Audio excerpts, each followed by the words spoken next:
Alright, welcome back to part 2 of Odd Pal talks about what watch he might add next to the collection. I've just crossed the road and behind me you can see a temple or school of sorts. I'm not sure what it is. The kanji up here says North something Hall. North something Hall. Okay, let's find out. Where are we? But yeah, just moving on from my last video where I talked about Panerai, Tudor, and JLC being potential watches to be added to my collection next. The fourth one, and this should strike you guys as no surprise, it would be a Rolex. The Rolex 16710 or the Rolex Explorer 2 16570. Now these two watches are my current grails, and it will take something very significant, whether it's, you know, I turn 30 or something at work goes extremely well, then I will add these watches, no doubt. And I really don't think any other watches from any other brands can take the place of me getting either one of these watches. And that speaks a lot about the place Rolex has in my heart. Oh, I think this is a temple, so I'm gonna walk back down. Not sure if I'm supposed to be here. But yeah, the 16710, in that sense, it's more like a watch that will eventually be added to the collection rather than if it will be added to the collection. Because for me, like, I see it as that milestone watch, and having it as my grail, I think I'm pretty comfortable with how I'm placing that its position on the list here. So moving on from Rolex, I just think I had to throw it in, even though it's not really quite the same conversation that we're having here. The fifth one is a Seiko. Now, again, you guys come here for my honest thoughts, and so I'm just gonna spit it out as how I feel it. If I was to add a Seiko to my collection and you guys can hold me accountable, it will be because I got lazy, I got too angsty, I want a new watch too bad, I don't want to save up for it, and so I go out and get myself a Seiko 5, I get myself like a 62 Maz, one of the re-editions, or like a Seiko Tuna. I know I should not be adding a Seiko to the collection whatsoever, but it's just such an easy watch to pick up. And me knowing myself, me knowing the amount of self-control I have, like the limit of self-control, if I keep looking at watches, if I keep thinking about watches and not buying anything, it just very well be that I pick myself up a Seiko, and that would probably not be the thing I'm proud of the most. But I'll just throw that out there, just to let you guys know that Seiko is on the list, and it's not something that I'm looking very forward towards. Now, the sixth brand. This one might strike you guys as a surprise. I hope you guys can hear me because it's getting pretty loud here on the main street. But I'm trying to turn whenever I can. So the sixth brand is, I don't want any confusions when I say this, is a Franck Muller, okay? Now I know it's very weird for a guy like me in my 20s to like Franck Muller, being that it's a watch that was hot in the early 2000s. You know, I was still in elementary school when everyone was rocking Franck Mullers. Now hear me out. So I've been in Japan here for the last, I think, almost a week now, and I've seen so many Franck Mullers in secondhand shops. And from what I've heard, Japanese people absolutely love Franck Muller watches. I'm still trying to investigate to find out exactly why. But the culture likes Franck Mullers. There's a lot of Franck Mullers here. I went to Franck Muller the other day and I tried on a brand new Casablanca 6850. The freaking retail price was 20,000 Canadian dollars. It's insane. And you know how much these watches can be picked up on the secondhand market for? They're like $3,000 to $4,000. So if you want like a minty one with box papers, couple years older, it's like 2006 I think was the manufacture date. I'm still a little confused when it comes to FM reference numbers, but it's like the exact same silhouette. I think the crown is a little bit bigger on the older ones, but those are like 5K at the very most. So I say that to say, me being here, I feel like it's a very prime and dangerous time for me to add a Franck Muller to my collection.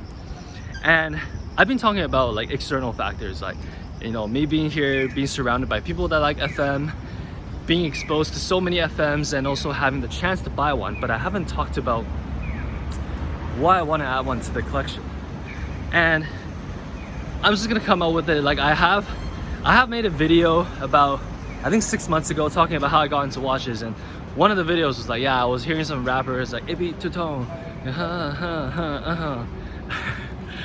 and FM is along the same veins too. So Franck Muller has actually been one of the first watch brands, luxury watch brands, that I've been exposed to. Back in 2018 or 2019, I think it was like late 2018, there was a rapper I really liked. His name is Lil Uzi Vert. I think some of you guys will know where I'm getting at. He had a song where he's like, this is not a Rollie, this is a Franck Muller, yeah, Franck Muller, and he raises his wrist up and he goes like anyways, that was the point that got me to look into what a Franck Muller is. And you know, the way that it's worded, the reason why I sang that out for you guys was because the lyrics would induce you, there's a couple people behind me, the lyrics would induce you to think that a Franck Muller is better than a Rolex, right? Because he's telling you this is not a Rolex, it's a Franck Muller. And then I started researching it, and then all the things I found were negative, like, oh, this brand is dead, it's so overpriced, ETA movements, Franck Muller's uncle used to make fake Franck Mullers and they got into a fight, and Franck Muller doesn't even run his own brand anymore, a bunch of things like that. And that's why I never really added a Franck Muller to my collection, but it has always been held in my heart, not in high regards, I want to make that clear, but the design of it has always appealed to me since the day I found out about it. Now, like 6 years ago now, 5-6 years ago. And now being in Japan, with so many criterias being matched, you guys probably know what I'm getting at here. I think this brand FM has a very strong chance of making its way to my collection. And just to add on a little bit, I like the Casablanca the most, the 6850. I think the other ones are cool, like, you know, you have your Curvex, you have your Master Banker. Throwing this out there, Franck Mullers are very, very expensive to service, and I'm gonna try to not badmouth the brand because I might eventually own one, but the brand uses ETA in a $20,000 watch, an ETA 2924. In a $20,000 watch. Like, how much do you think the service price is going to be, right? They probably charge you an arm to service that movement. And I think it's a pretty unique relationship that I will have with the brand if I decide to pick one up, because unlike Tudor, where it's like, okay, I'm buying into a brand with heritage, I'm buying into a brand rich in history, I love the brand, I love what Tudor stands for, other than their questionable advertising videos sometime during Watches and Wonders and past Basel Worlds. But with Franck Muller, it's gonna be like, oh yeah, I have a Franck Muller, you know, this watch, I bought it for 1/5 of what they try to retail for. Like, I don't think I hold the brand Franck Muller in high regard, but I love the design. I love the fonts that they use, the whimsical fonts. I love the crazy hours, like the creativity that they had, putting the 8 at the very top, and then there's also the jump hours, like it jumps around. If you guys haven't seen it yet, make sure to go check it out, it's very cool. I'm gonna just leave that there. I don't want to talk too much about Franck Muller, just in case I end up doing a future video about it. But very polarizing, very interesting brand, and I totally understand the people that don't like the brand. But think about it, if there's a brand that take Panerai for example, right? Panerai was once very, very hot in the 2000s as well. Think about this, if a Panerai was 1/5 of its original retail price, would you buy it? Would you add it to the collection? Along the same lines for me there. And then the last and final brand I want to add onto the list, not that it has a super strong chance compared to all the other candidates before this brand, but I just feel like it's fair. And for me, you know, if I was to look back at this video, I can think about what I talked about and what I predicted would be added to my collection. This brand is going to be IWC, specifically the engineer, Oh god, the old one, the one with the ETA movement. I'm blanking on the 4 digits right now. I think it's... I'll be right back. Some cufflinks and leather belts on the display window here. I do need a leather belt, but I'm not sure when they open, so I'm gonna keep walking. I got it. It is the IWC 3239 Engineer, the previous version with the ETA movement. They're currently hovering around $7,000 to $8,000 Canadian. If I had this watch in my collection, it would be because I really want an integrated bracelet watch, which as the time of recording this, September 6th or 7th, I don't really want to integrated bracelet watch that much. Mostly because I love wearing my watches on NATO straps, and you absolutely cannot do that with a watch on an integrated bracelet. But I still think this watch is pretty cool, and I'll throw that out there. And I guess two runner-up IWCs that I almost forgot, so that kind of tells you how much of a chance they have being added to the collection. But it would be the Pilot, the IWC Pilot, the 40 millimeters. I don't have an exact reference number on it off the top of my head, but it's the older one. I think it's the Mark 18. It has, I think, faux patina. I don't think this is radium. Radium?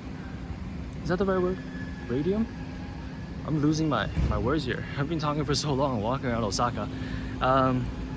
But definitely one of the older reference numbers, not the latest one right now with the in-house movement, because that would be impossibly expensive to service.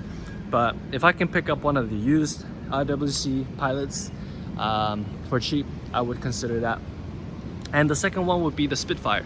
The Spitfire, also time only, no chronographs or anything like that. I really like the look of it, but at the same time, I think about my experience with the Black Bay 58s and how the faux patina on the loom is very decisive.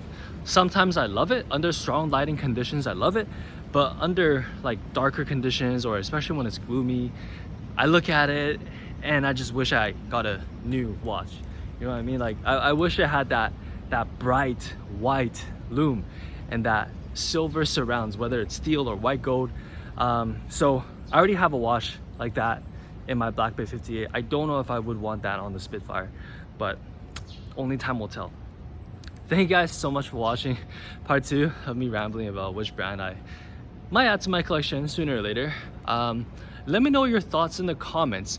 Are there any other brands I should be looking into or that I've talked about before and somehow I missed? What brand are you thinking about adding to your collection next? Let me know what you think, your story, what has deterred you or is propelling you to add that watch or that brand. Thanks for watching, and I'll see you in the next one.